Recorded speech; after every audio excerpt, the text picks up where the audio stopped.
พอซื้อแล้วหาหน่วยแล้วไข่ไงมันถึงผลด้วยนะโอ้ยันแต่ผลพระใช่แล้วมันต่ำโพดนางเลยตัวคือบุซื้อตัวที่ว่าเป็นต้นชานเลยว่าตัวตั้งเอาเนี่ยนะเอาตัวที่มันตั้งเอาเนี่ยเอาที่มันตั้งเป็นลำเลยเนี่ยบริสุทธิ์ยี่นี่สิปูนลายบลายโมหัวรถจักรเคลื่อนตัวบริมีวะน่ะ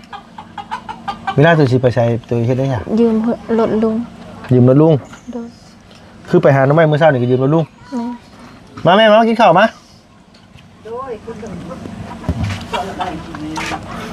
ยืมรถลุงตัวขี่ห้างขั้นหนึ่งกับบ่มีได้บ่เคยขี่ห้างจะขั้นหนึ่งกับบ่มีมาหน่อยเลยขอบใจเอากินให้เองไหมบ่บุญกินไหมคลำนี่ใช่ไหมฟังนะพี่น้องเด้อคันบ่กินนะคลำเพราะฉะนั้นก็มาโมเมนต์มาอย่างดอกคันหิวนะซำนี่บ่ได้เหลือกันซำนี่น่ะต้นท่านหิวสิบอกไว้ซะซำนี่บ่ได้เหลือพี่น้องเอ้ยนี่บ่ทันได้หิวเฮากินบ่ลงเลยนะเฮาอิ่มไปเลยบ่ได้คลำ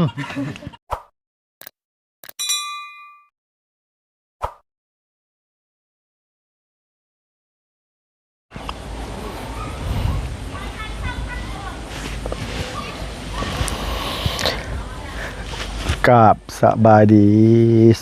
และสวัสดีเด้อพ่อแม่พี่น้องเบิดสุขุสู่คนเนาะพี่เนาะระหว่างในแล้วก็ต่างประเทศพี่น้องเอ้ยที่เขามารับชมช่อง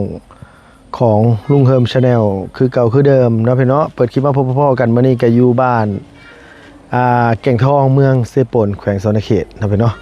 เมื่อวานนี้ก็แวะเข้ามาอยู่แต่ว่าบ่ได้ถ่ายได้ทำให้พี่ให้น้องเบิ่งอยู่เฮือนอีลาหัวเนาะพี่เนาะทางทีมงานหรือว่าทางบบุญสารวัตรนี่แหละพี่น้องเอ้ยกะสิซ่อมแซมหรือว่าต่อเติมเฮือนซ่านบ้านซองน้องหัวพี่น้องเนาะเพราะว่าทางผู้ใหญ่ใจดีเพิ่นอยากให้ลื้อสังกะสีออกแล้วก็เอาไม้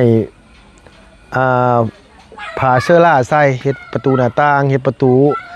ทางเข้าจบเจือเนาะพี่เนาะไปหันมานี่ก็จะได้ล็อกเฮือนล็อกซ่านไว้มันจะบ่ได้กังวลว่าซั่นว่าก็ดีใจน้ำนองเพิ่นหลายๆเนาะพี่เนาะมื้อนี้ก็ทางบ่บุญสารวัตรวาจันทร์แล้วก็บ่เพิ่งเคยล่าก็สิเดินทาง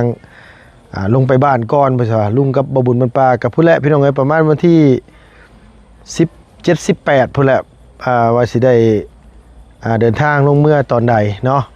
ถ้าติดตามเบิ่งน้ำกันถ้าเบิ่งน้ำกันว่าทางลุงกับบ่บุญหรือว่า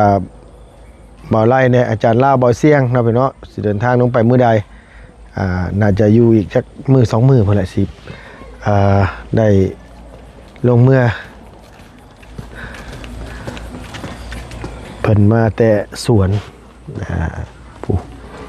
ได้มากล้วยสุกมาเนาะเพิ่นเนาะไปมีแต่เข้าไปเยี่ยมไปยามทั้งอีหลาเพิ่นก่อน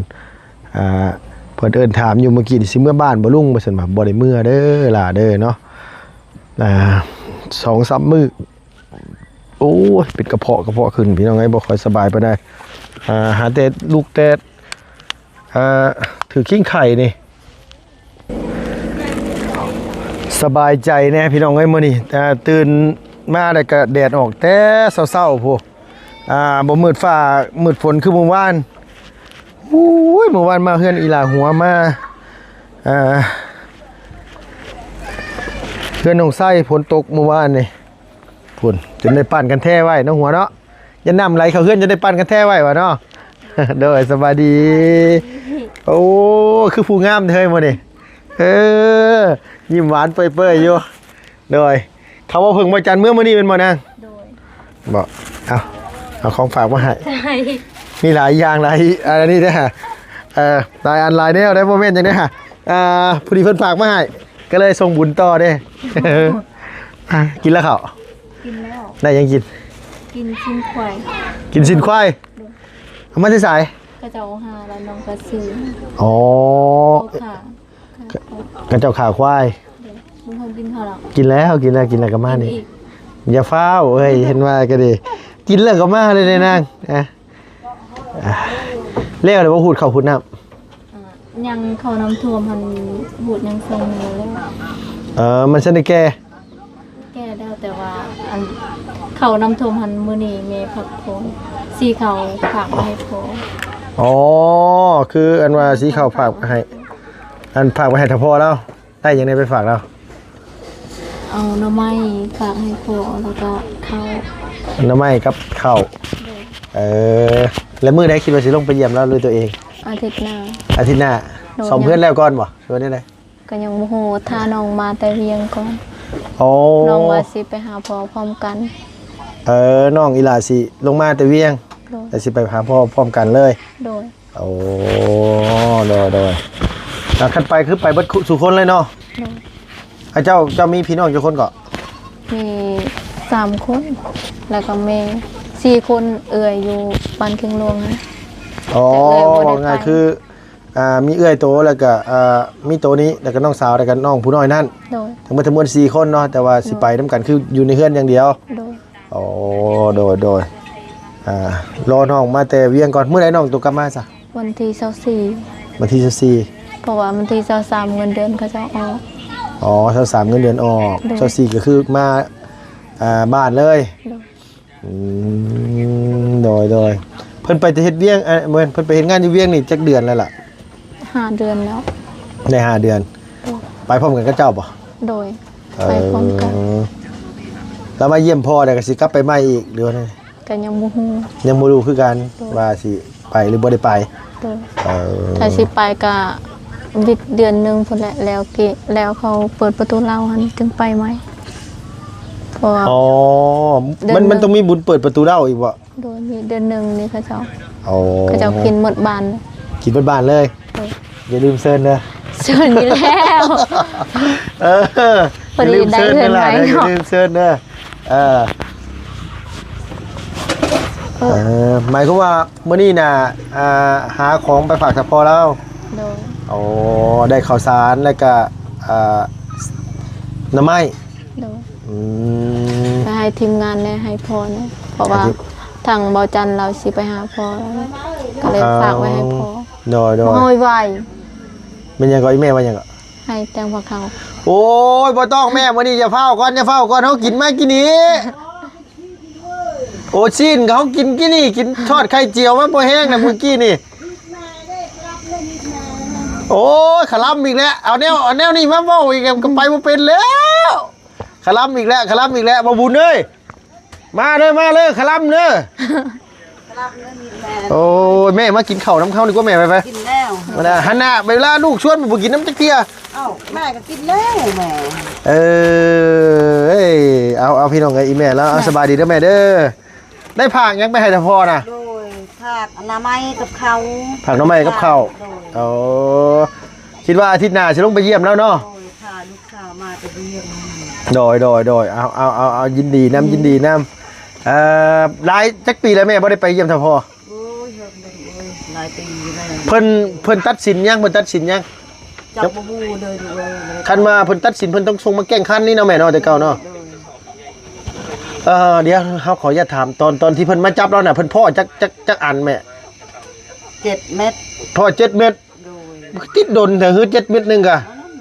เนาะบดโดยคณะว่าพ่อ7 เม็ดหนึงได้พี่น้องเอ้ยแบบว่าพ่อของกลางขนาดว่าซ้ำนั่นนี่คือคณะว่าซื้อเสพแล้วนี่น่ะ โดย ยังบ่ตัดสินจักปีแล้วเราเข้าไปอยู่ห่า 3 ปีแล้ว ตอนนั้นนั่นว่าคนลูกเคยป้าเขาเข้าไปหั่น6 ปีเขาเจ้าถึงตัดสิน แต่ว่าอันนั้นเราพ่อหลายพ่อ10กว่าถุง10ปลายถุงโพ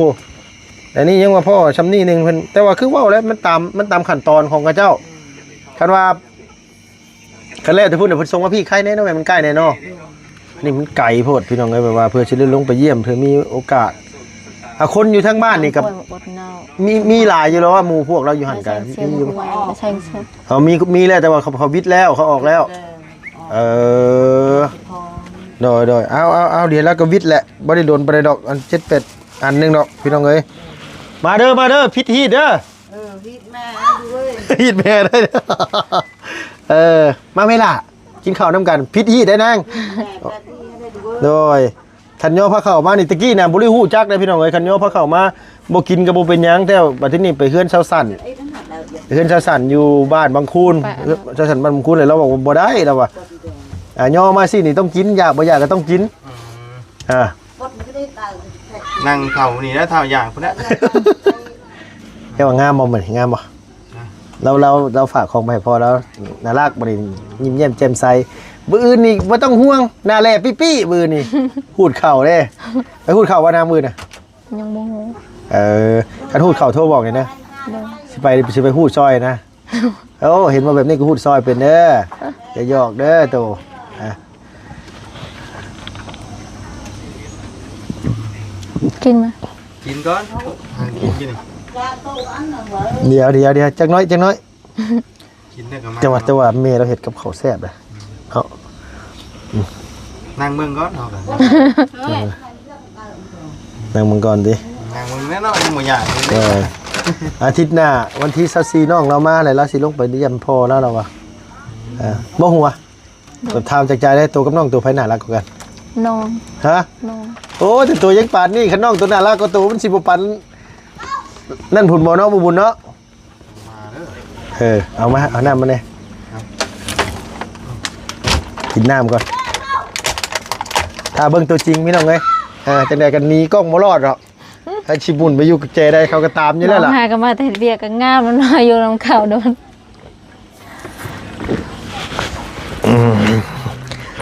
เอากินแม่บ่บุญ กินเด้ ขลับนะ กะล่ำก็สินั่งเบิ่งก่อนเท่าอย่าง ขลับนะ เรื่องบ่อย่างนี่เรื่องบ่อย่างก็นั่งเบิ่งก่อนน่ะเนาะ เป็นมื้อได้บ่อันมาผึ่งมาอันนี้นี่นางบ่ล่ะมาผึ่งกับอันมาเขาบ่จันมื้อได้บ่ โดยเขาหาก็ออกเมื่อกี้ อย่าไปพูดอีกนะได้นี่มองบ่เห็นเฮ้ย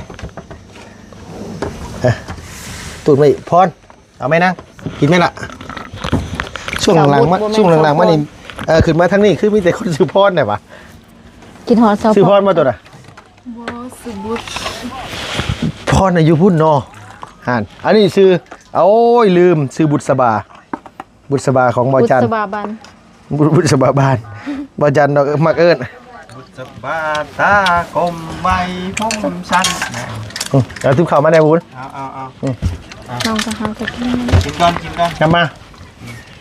เจ้าของเงินพากินนะเฮ้ยบ่ได้กินบ่กินบ่ได้นะ ข้าวอด นะกิน จ้าไม่ จ้ากะจ้าเดี๋ยวจ้ากินนี่กะจ้าอีกนี่จ้ากินนี่กะเนาะเฮากะจ้าคือกัน กินข้าว มาเด้อพี่น้องได้กินข้าวเด้อเพิ่นขาควายบ่นาง โดย อยู่ในบ้านนี่บ่ลูก อยู่บ้านเอื้อยบ้านเก่งหลวงหันน้องไปหาหน่อไม้อยู่พุ่น ไปหาหน่อไม้พุ่นมื้อนี้น่ะ โดย กูบุญมองได้บ้านเก่งหลวงมาอ๋อบ้านน้องปูนาบ้านนี่ล่ะปูนาบ้านเก่งหลวงในเก่งหลวงนอก เก่งหลวงนอกมาแม่บ่บุญ เอาก่อน มันฮอดบ้านเก่งหลวงหรือฮอดบ้านเก่งแปมบ่นาง แม่ นั่นแหละบ้านน้องปูนาบ้านนี่ล่ะปูนา อืดอยู่แต่มันนอนว่ามีขาทะเลนอนอยู่ บ่อะไรกับอาจารย์ลาวเมื่อละ บ่จังหน่อยลงมาอยู่เฮือนน้องไส้อ่ะ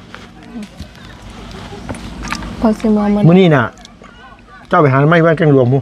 โดย อยู่แถวนี้บ่มีใช่ปะ มีอยู่แต่ว่าสิไปเอาวายอยู่เฮือนเอื้อยไปให้ อ๋อ แล้วก็มาก็เลยไปหาอยู่ นั่นว่าส่วนวายเฮือนเอื้อยจะบอกอันในไลน์เห็นไหม โดย พี่น้องชื่อว่าหูเด้งไหนหูสิไปใช้อยู่บ้านน้องปูนามีส่วนเดียวแล้วส่วนวายแม่นบ่นะมีส่วนวายในไลน์กับบ้านอันเดียวแน่เนาะส่วนวายเนาะ เอาก็ส่วนไผส่วนมันเขาเจ้าปลูก จะส่วนใหญ่ๆกับส่วนนั่นแหละ ส่วนใด ส่วนฟังทั้งนี้ฟังทั้งนั้น บ่ ภาคทั้งนั้นแม่นบ่ ทางนี้ ภาคทั้งนี้เหรอติดเซ่คือบ่ บ่ บ่เห็นได้ซะบ่ฮู้แล้วมันโอ้ โอ้บาดจังนะ บ่จันบ่เพลงแบบนี้เห็นได้ เอายังบ่ทันได้เห็นคลิปว่าชุนน้องกระโดดนำมัน บ่ยังบ่ทันเห็นนะโดดมื้อใดวะ เมื่อกี้นี่มาจะหาผักแล้วไปอาบน้ำแล้วกระโดดน้ สิมื้อนี่เนาะอันเฮานี่ชวนไปก็บ่ได้ไปนำเฮาได้ ำชวนตำได้ไปอีกบ่กระโดดอีก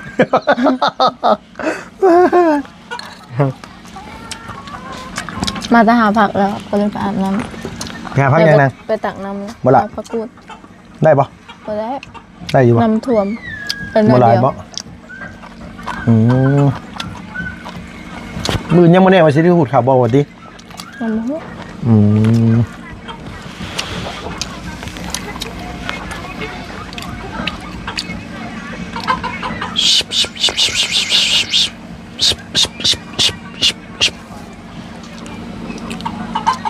ใจเฮือนเจ้าบ่นะบ่แม่นบ่ยังบ่ได้ปล่อยบ่อยู่เฮือนน่ะเอาไว้ปล่อยได้จนมันเป็นเปี้ยเด้อปล่อยเด้อจนมันเป็นเปี้ยได้บ่ไหวได้เฮ้ยได้จักตัวได้กายน่ะนะ เกาโต 9ตัว ตัว คือสื่อพอดีงามแท้ว่ะตัวแม่จักตัวถูกตัว ตัวผู้สอง ตัวแม่ แม่ 7ตัว เจ็ด พอได้สำเร็จก็พอแล้วเดี๋ยวมันไข่ลายมันมีห้างไงเห็นมัน ตัว ไข่ นึงมันไข่อะไรเลย ไข่นะก็พอซื้อแล้ว หาหน่วยแล้ว ไข่ ไงมันถือคนด้วยขนาดโอ้ยันแต่ผลพระใช่แล้วมันต่ำโพดนางเลยตัวคือบ่ซื้อตัวที่ว่าเป็นต้นชานนะตัวตั้งเอาเนี่ยนะ ตัว เอาตัวที่มันตั้งเอาเนี่ยเอาที่มันตั้งเป็นลำเลยเนี่ย บริสุทธิ์ อยู่ในซีปูนลายบลายโมหัวรถจักรเคลื่อนตัวบริมีบ่น่ะเวลาตัวสิไปใช้ตัวเฮ็ดได้หยัง ยืมรถลุง ยืมรถลุง โดย คือไปหาน้ำไม้เมื่อเช้านี่ก็ยืมรถลุง แม่ มาแม่มากินข้าวมา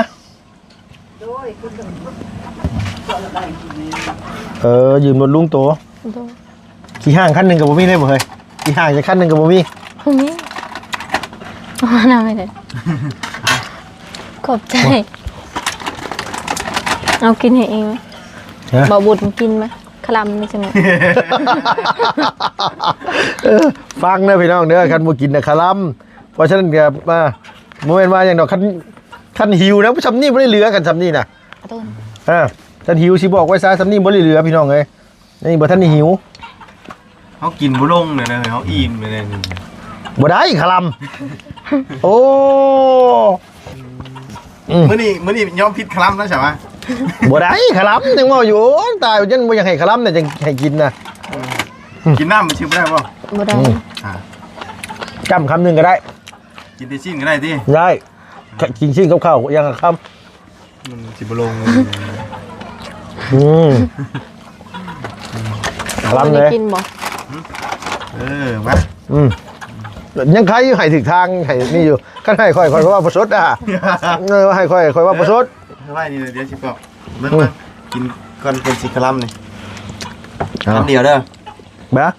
บอกว่าคำมัน สอง แซ่บ สามค คำมันแซ่บกินหลาย ยังคิดได้ก็ให้มัน2-3คำซะแซ่บ แซ่บ ำปรับ แอม สิบ ครับมาคิด บางสาวเลยสิเป็นยัง พอ แกงหน่อไม้ใส่กระดูกงัวข้าวยังไม่ได้กินอยู่ เอาอีก จกจำได้ใช่ได้ข้าวอิ่มข้างเขาจะร้อง กินนะฮะแต่มาเลยหัวเอ้ยที่จริงก็จะย่อกว่านี่มาฮอดแต่ย่อเลยบัดนี้คันสิเข้ามาพี่ก่อนเขาต้องกินข้าวบัดนี้นะ มันตั้งใจว่ากินดีแล้ว เอาบ่เป็นหยังก็ตั้งใจเอามาจากไหนก็ย่ออยู่แล้ว คลำ เอาตั้งไว้เนี่ยคลำคือเก่าบ่กินกับคลำ เนาะ เฮากินไปกินมาแล้วเอาน้อยสมแซ่บๆเลยบูนมากดีๆยอมรับอยู่โดย กินแล้วบริคลำนั่นอิ่มเหมือนกัน มาเฮือนนั่นว่าอันย่อกับย่อโพดย่อว่าอันเฮือนบ่ย่อก็จนได้ถามหาเออ ไม่ได้กินอย่างกี้ มันต้องว่าเลยเฮือนอีหลาไส้หนึงย่อก็ย่อได้ย่อดีอันนั้นก็ได้คันบ่กินก็บ่ได้อีกคันบ่กินก็จุเจ้าก็บ่แม่นละบาวเฮาแล้วเพราะว่าคลำอีกบ่กับพอน้องไส้กับเพื่อนเขาน้องหวนนิสัยคล้ายๆกันเนาะ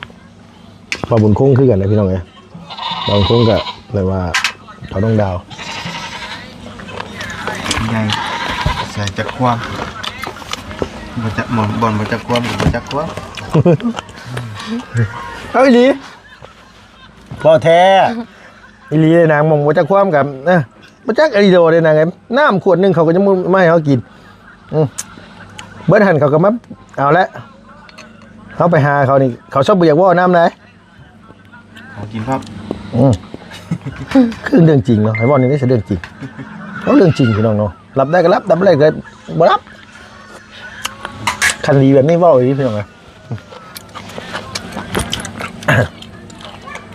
ไปใช้ยูชายก็ไปตายอยู่พอบุญคอยหายใจบุจิตคอยหายใจบุจิตคอยอิ่ม ยังอยากกินวิธีเชื้อ ได้แล้วหรือว่าได้ครับนี่ ยังบ่ได้ เป็นลมเนี่ยเหรอเป็นลมเป็นแรกมันยากอะ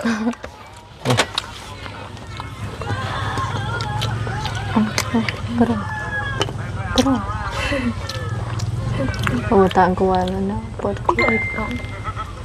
มันสั่น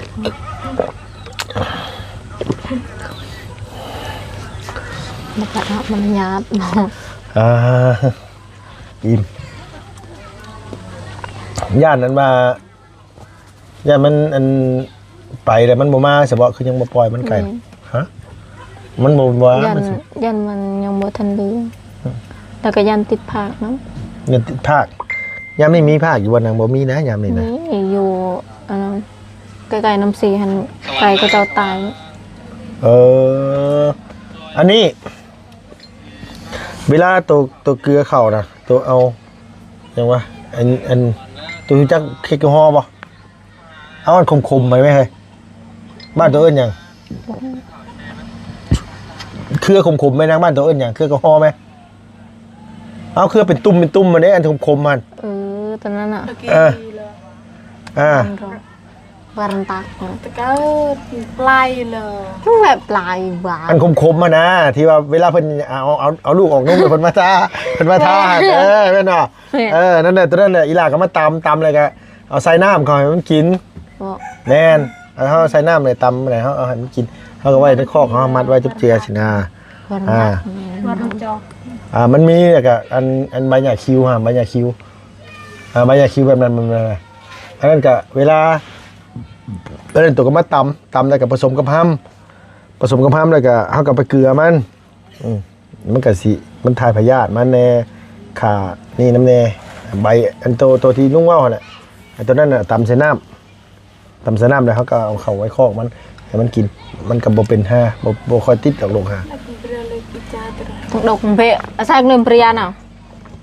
แต่อ้นนะเขาซื้อเมื่อแต่ละเทื่อตายบ่ได้หัว ตายบอก ตายเลยนะบ่รู้ว่ามันเป็นหยัง บุกินสบอตอนนั้นนะ มันกินแต่ว่ามันตายเฮาบ่เข้าใจว่าเป็นหยังแปลว่ามันบ่เป็นธรรมชาติหรือว่าจังไดบ่แต่ว่าทั้งที่แบบว่า บุได้ใส่น้ ใช่ตัวน้อย2ตัวน่ะลุงเอานมให้กินอย่างเรียบร้อยเลยนะนมก็กินหลายหยังก็กินหลายแต่ว่าอยู่ดีๆก็ตายสินะแบบว่าบ่เข้าใจว่ามันตายย้อนหยังวะมัน ำแต่เขาเจ้า เห็นหยังเอามีดมาเห็นน่ะปอกอ้อยเลี้ยงช้าง เดี๋ยวเขาสิฟ้องเรียงจากจังหวัดมากัน ว่าแล้วเห็นว่ากันเนาะวุฒิย่ำนี่เห็นยังล่ะรับจ้าง โดย รับจ้างหูดเข่า โดย บ่ได้ไปจักมือเลยนะ ส่งมือนี่นะ ทรงมือแล้วไม่ได้ไป บ่ได้ไปบ่มีคนจ้าง โดยบ่มีคนจ้าง คันสิไปเฮ็ดเวียกอยู่เวียงกับ บ่มีเงินเข้าลูก เอาค่ารถไปบ่มีเท่าใดเฮ้ยจากนี่ไปเวียงล่ะ ค่ารถหันกะ3,300,000แต่ว่าใช้จ่ายแถวทางหันเฮากินนำนอกในเขา เฉพาะค่าไปนี่ 330,000เอาประมาณตีไปซะ400,000ซะเนาะ 500,000 500,000 แต่เถื่อน้องไปก็500,000 600,000ประมาณ 500,000 600,000ไปแล้วก็ โดยใช้จ่ายแถว โดยมาที่นี่ไปอยู่พุ่นน่ะคือกินอยู่น้ำเขาบ้านนี่น่ะ แม่น บางทีก็ไปหอดเทือนก็เจ้าเงินเฮายังเหลือก็ซื้อยาสีฟันสบู่มันยังใช้บางทีก็เจ้าบ่ให้เด้ บ่ให้บ่มีบ่ให้นะ มันก็มีอยู่เด้ อ๋อบ างทีเฮาซื้อเองมันยังก็ซื้อเองเด้แต่ละบน โดยคือส แต่ บู่ ละบ เคน รื่อง น้อ ใช้ ง นี่ ไปนั่นก็มีอยู่บนเฮาซื้อเองมันยังซื้อ เดี๋ยวว่าแบบคือสบู่ยาสีฟันนี่อย่างที่นี่คิดว่าเพิ่นต้องซื้อมาให้ใช้นะแบบว่า มันเป็นบางเฮือน อืม ราะเขาก็ต้องเข้าใจว่าคือน้องๆมาแต่บ้านนอกบ้านนาใช่ไหมบางเทื่อแบบจังไรนะพี่น้องแบบเงินทองเขามันบ่เหลือใส่สมมติว่าไปแล้วต้องซื้อค่าอย่าสระผมสบู่จะสีฟันทุกอย่างอยู่ในเฮาหมดเลยนี่ก็มันค่อนข้างสินักแน่คันว่าเครื่องผงซักผ้าอย่างที่นี่เฮาซื้อน่าจะซื้อให้เขาคือแบบเครื่องสำอางอย่างที่นี่นั่นน่ะน้องคนซื้อต้องซื้อเองเนาะคือครีมคืออย่างนี้นะทุกเจ้าต้องซื้อเองนะแต่ว่าคือพวกสบู่ยาสีฟันพวกนี่มันซื้อเอง แพบอย่างสินะเพิ่นอาจจะ เพบมันเขาซื้อให้อยู่เพบแต่ว่าสบู่เขาสิใส่ยาสระผมซื้อเอง แต่ผมยังซื้อเอง นี่ คิดว่าอาทิตย์หน้าเนาะสิลงไปเยี่ยมพ่อเนาะ ด้วย คันเราลงไปเยี่ยมแล้วมีโอกาสสิเข้าไปเล่นอยู่บ้านอยู่บ่ วันได้ บ้านชมลุงนี่นะฮะเอาเนาะบุญเนาะคันได้ลงไปพุ่นน่ะเข้าไปเยี่ยมไปเล่นแหน่ว่าบ่ได้เด้ไปอยู่พุ่นจะว่าบ่แน่เด้พี่น้องเอ้ยไปพ่อห้างพ่อใหม่แถวนั้นคุบรถเลยผัวคนแถวนั้นเลยไปจัก เอาเป้าบ่ได้เลยเฮ้ยวาสนาไปเยี่ยมเพื่อนวาจันทร์ไปกันเกี่ยวข้าวเกี่ยวน้ำอยู่แถวนั้นเว้าไว้ได้พี่ผู้ว่ามาเกี่ยวข้าวซอยแม่น้องนี่หันแต่ว่าเอิ้นใส่กันหันโยมักกันเลยเฮ็ดได้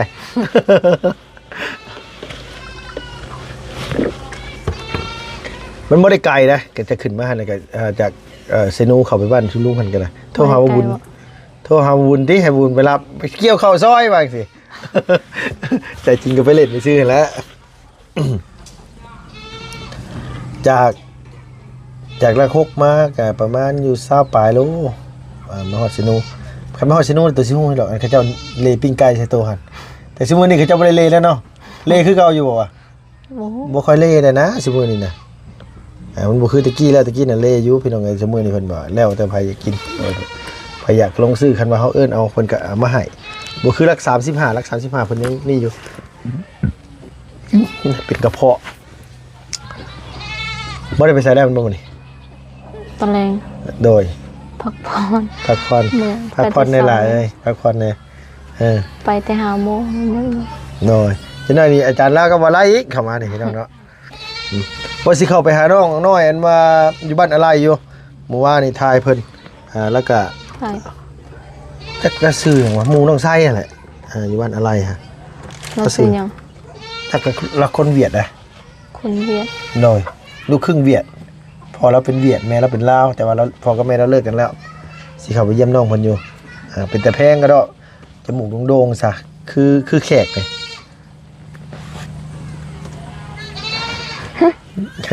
เอาโอเคเสร็จบ่บุญเด้ยไปได้หรือยังโดย เอาพี่น้องจะได้ขอบคุณหลายอยู่ดีมีแห้งขอบคุณใจเลยนางเด้อ โดย ย่อเข้ามาให้กินซุมื้อนี่ก็ปั่นสังกะรีวัดข่อยก็ได้มื้อสังกะรีเด้เนาะสัมภะบ่ได้เนาะฮอดเวลาแต่งมาให้กินฮอดเวลาแต่งมาให้กินไปเด้อพี่น้องเด้อขอบคุณหลายอยู่ดีมีแห้งสบายดีเด้อ ดี โดย